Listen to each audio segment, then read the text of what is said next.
Welcome to the Industrial Talk Podcast with Scott McKenzie.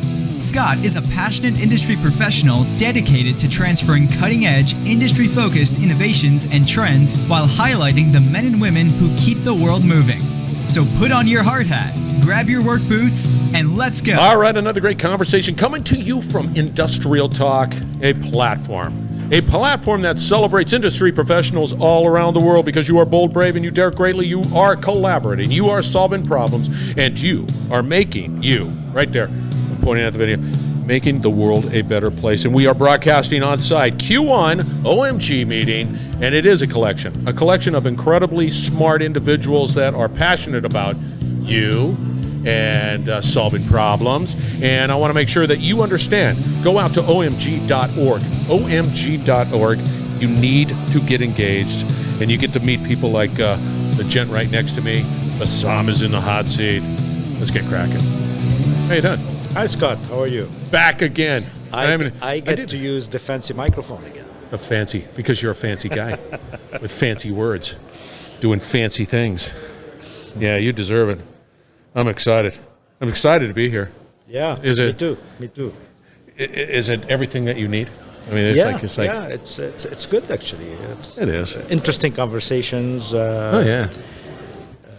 Discussing a lot sustainability issues and how IoT relates to them. Yeah, and then some.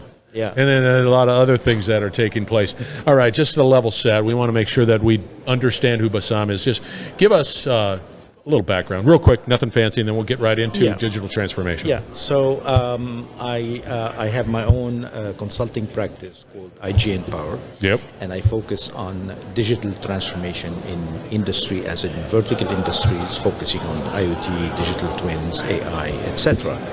And at the Industry Internet Consortium, I chair the Digital Transformation Working Group, and I'm also active in some other groups as well. Do you think we're getting to a point when, the word digital transformation, it's been a used term?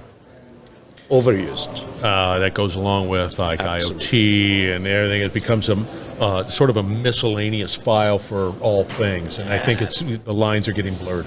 Yeah, actually, digital transformation has been around for a while. When we were scanning documents, we were digitizing information to use within business processes. But what is new now is that digital transformation is touching now the physical world. So we're digitizing the physical world, the roads, the cities, the buildings, the cars, the planes, the smart factory, and so on and so forth. So this is what is relatively new. Again, it's well underway, but it's relatively new compared to the other stuff.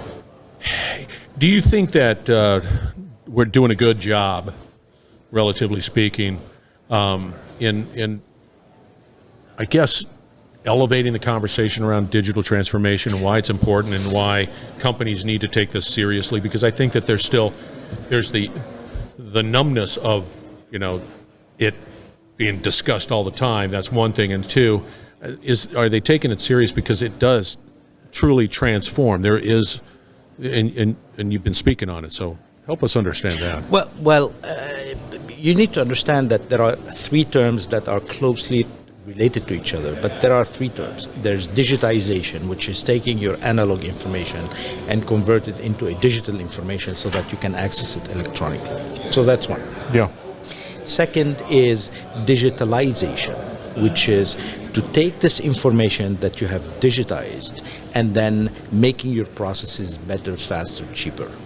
Mm-hmm. But then there is the actual digital transformation where you take the results of the first two phases and you change the value that you deliver to the market. Instead of renting DVDs, you are Netflix now, providing unlimited access online to your data. And there are many other examples of such transformation. And that creates totally new value for the market and for the consumers. Again, are we doing a good job at articulating that? And let's say I'm a manufacturer, just for the lack of conversation. Don't make Don't make problems for me. Yeah, the challenge for manufacturers and for many organizations, not only manufacturers, is that the word digital transformation is loosely used to refer to many things. Sometimes it's digitization, sometimes it's digitalization, sometimes it's digital transformation. As far as I'm concerned, whatever the customer wants to call it, he can call it anything he likes. But at the end of the day, there are three distinct phases. You convert your data into analog data, into digital data. Yeah. You consume that data into processes and you improve the processes, and then you can change the outcome. And many organizations in the manufacturing space, for example, are still in the first phase. I was just going to ask you, where do we reside in those three? Yes. In many places, the shop floor is still heavily dependent on analog information, and they are in the process of transforming those processes into digital processes. So we are in that phase, and for many organizations, that's the end game. That they don't want more than that. They don't want to change what they deliver to the market. But in other organizations, no, that is at the top priority. They want to utilize and leverage this transformation in order to transform the value they deliver to the market. And what's interesting, you brought up something that is just sort of stuck out there. I'm not interested. I'm collecting data, but I'm not interested. I'm not interested in going forward. I have the ability to do it, but I don't understand that. That's the human Scott, element. Sure. I mean, especially in manufacturing, there is always reluctance in making. If it's working, why change it? Yeah, no, you're right about that. But there are also competitive pressures. If your competitor is competing, you may not have a choice. You need to improve. You need to reduce your downtime. You need to reduce your unplanned maintenance. All of these require you to bite the bullet and start investing in digitization and digitalization. You may not want to change. You may not want to sell equipment as a service, and that's perfectly fine. But I think digitalization is almost mandatory. You really need to move your organization in that direction, because that's where your competition and that's where the market is going. I do say that all the time, and I think that you're spot on. I agree with you 100%. If your competition is investing time, energy, effort, and money and all of this stuff to become more efficient and leveraging data and doing it the way they need to do it, then you're going to be left behind. Yeah. You know, there's no other way. Even as painful it can be, you've got to continue to learn. And one last thing, I mean, you're available to have conversations. Absolutely. And organizations need guidance to move across that journey, so to speak, because it is a journey, and it is a journey that may take a bit of time. But it is a journey that has to be clear, that has to be justified, and the end game has to be well defined. And what is also happening is that increasingly organizations want to become digital organizations. Not necessarily because they want to change the outcome or something, but the being a digital organization prepares you to adapt and adjust and pivot to deal with unforeseen market events. I am pretty sure digital organizations fared better in the market during the COVID crisis than non-digital organizations. Yeah, I think that's backed up by fact. Yeah. I mean, I'm sure somebody's done a study out there. I don't know who, but and again, you cannot generalize. There will always be situations where this is better or that better. But overall, it makes sense to digitize and digitalize and prepare yourself for this changing world, constantly changing world. Okay, so let's venture into that. Where do we start? I mean, I always talk about I don't know where to start. If I'm a company and I hear what you're saying and I agree with you, but I don't know where to start. That's one. The other thing is I don't know who to trust, because as I surf the World Wide Web, I find that there are a lot of people that say that, and because it's an investment of my time and money, I want to make sure that I make the right decisions and do the right moves and whatever it might be. Take us through what you recommend. Yeah, in fact, part of the practice that we have at IGnPower is an initial assessment, where you need to define where you are, and you need to ask yourself is a number of very simple questions. What are the pains I have? Pain? Yeah. What are the outcomes that I would like to achieve? Yep. Why is transformation the answer? Maybe transformation is not the answer. Right. Not everything is transformation. How much am I willing to invest? What's the ROI? These are a number of basic questions that one has to ask himself and try to answer. And you may not have the answer to all of them, but the more answers you have to these questions the more you are better prepared to make decisions about when to start and where to go and how fast. And who to hire to help you. Yeah, no, I agree with you 100%. Now, you were doing a presentation. Give us a little overview on what that presentation was trying to and working to communicate. Yeah, well, at this conference, being the chair of the Digital Transformation Working Group, I was focusing on, well, this is digital transformation, and part of the digital transformation initiatives are always IoT projects and digital twin projects and so on. Yep. How do these initiatives support the UN Sustainability Development Goals that have been established in 2015, and they're gaining more and more prominence in the market, and organizations from Fortune 100 corporations to smaller organizations are all posting strategies and visions about, yes, we want to achieve carbon neutrality at 2030. Well, what does it mean? How do I measure that? How do I measure success? And they're starting to implement in their cost justification of any project, how much is this project going to contribute to my overall carbon neutrality objective? And they're putting measures, and projects are being measured on that, and investments are being measured on that basis. So we talked a lot about that during the conference. And I remember you showing me a slide from your deck. White sheep, black sheep, the change or where you're at in that, and how you graphically represent that, and help the listener understand a little bit without we don't have the deck. But maybe he'll let me have the deck, and I can just attach it to this doggone conversation. Absolutely. I'll send it. I got you. So we said that digital transformation is multiple stages. So you have digitization, you have digitalization, and you have digital transformation. Yeah. Now, the digital transformation initiative may be at a tactical level. It could be at the production line. It could be at a department, at a division. And that's fine. There's nothing wrong with that.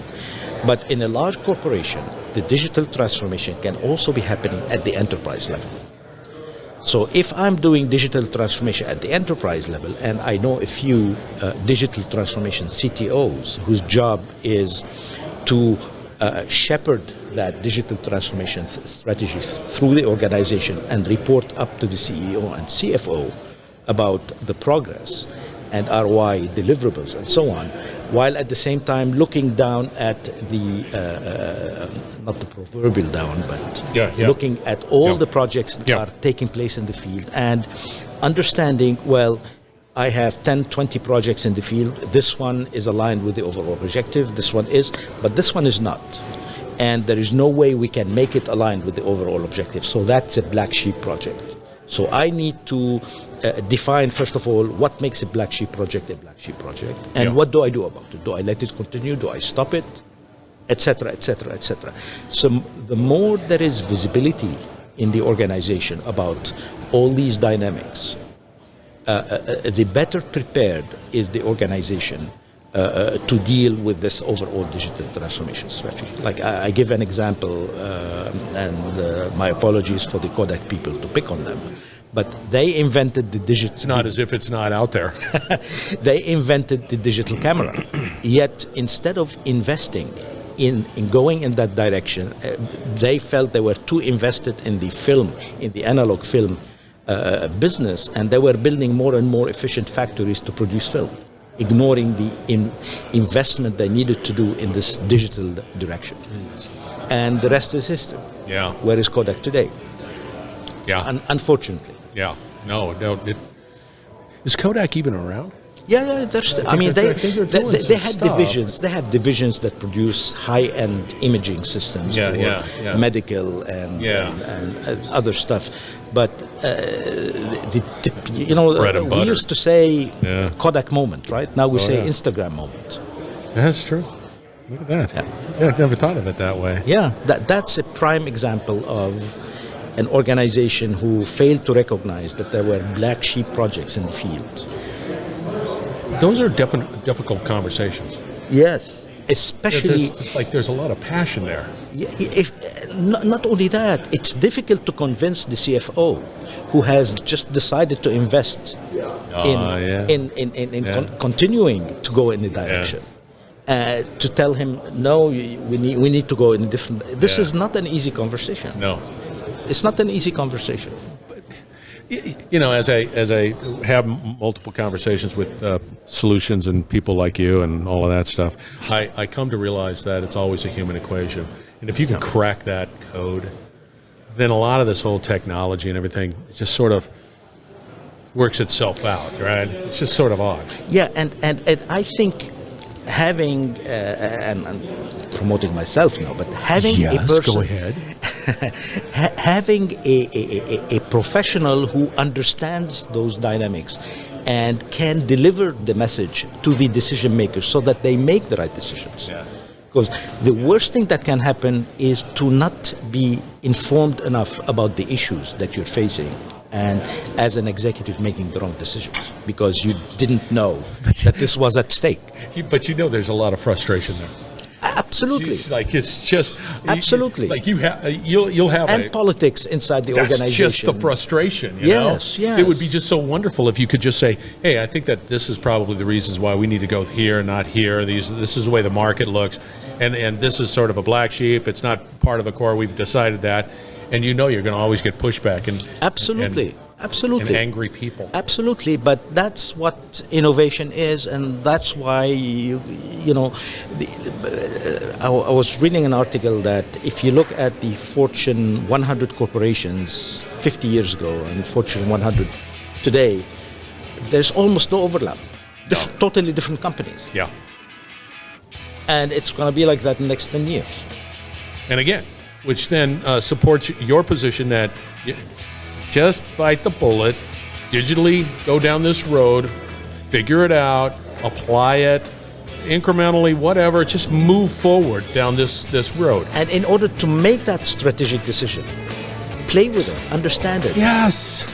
Get your hands wet into this. Yeah, I know. And then you're in a better position. Yes. Maybe the decision is to continue the course. That's fine. But at least you've done the decision with your eyes open. I absolutely agree with you 100%. Bassam, tell us how we can get a hold of you. You can get hold of me. You can go on my LinkedIn account, Zarkout, on LinkedIn. And you can reach me at Zarkout at IGnPower, or go to the IGnPower website. There you go. Again, I'll have all his contact information out there. Thank you very much. And I'll send you that slide.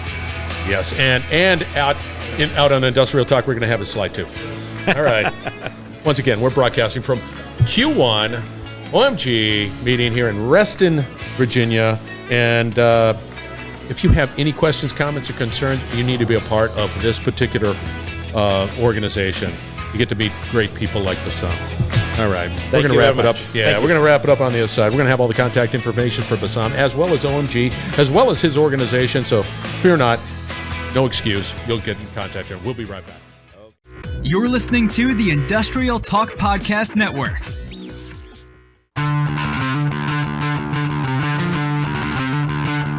All right, your call to action is connect with Bassam. You will have all of his contact information out on Industrial Talk, so just click. It's just a link to his LinkedIn account. Boom, reach out, have a conversation with Bassam, and I'm telling you, he knows what he's talking about. We were broadcasting from OMG. You need to get involved with OMG.org. They're a collection of very, very passionate individuals focused on solving today's challenges and creating trustworthy standards so that we we can succeed. That's what OMG is all about. So reach out to omg.org, find out more. A couple of to-dos. We have some webcasts out there. One of aligning your logistics with your PF curve, and then the other one is, of course, utilities and the digitalization associated with that.